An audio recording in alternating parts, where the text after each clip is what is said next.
natin baka pronunciation para kalakit ako. Okay, tingnan natin sa polka steps.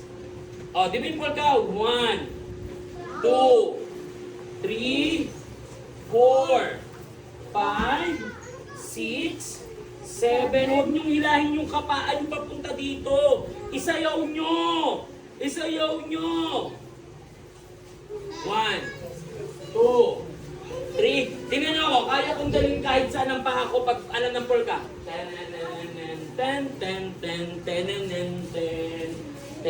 Kahit paikot-ikot kayo kung marunong kayo sa polka. Napakadali. Smooth. O, kayo nga. 1, 2. 1, 2, 3, go!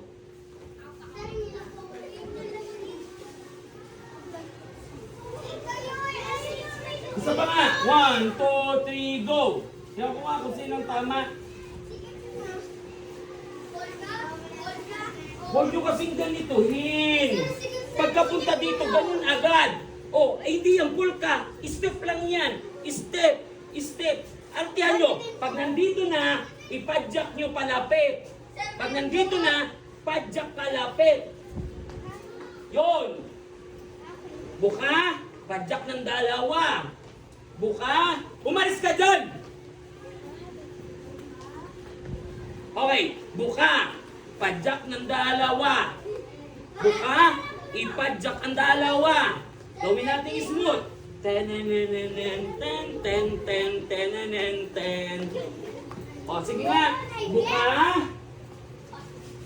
Buka. Padyak ng dalawa. Yun. Buka. Padyak ng dalawa. Pero palapit. Buka. Padyak ng dalawa. Igagalawin mo yung dalawa. Okay. 1, 2, 3, go. Buka. Padyak ng dalawa. Yan. O, ulit. 1, 2, 3, go. O, yan. Hindi nyo lang masyadong padyak. Kasi nga gaganon na.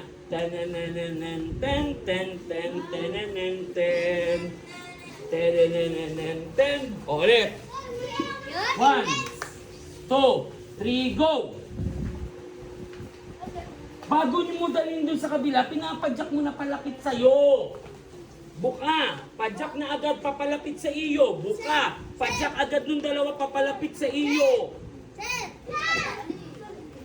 Yan, pwede na yon.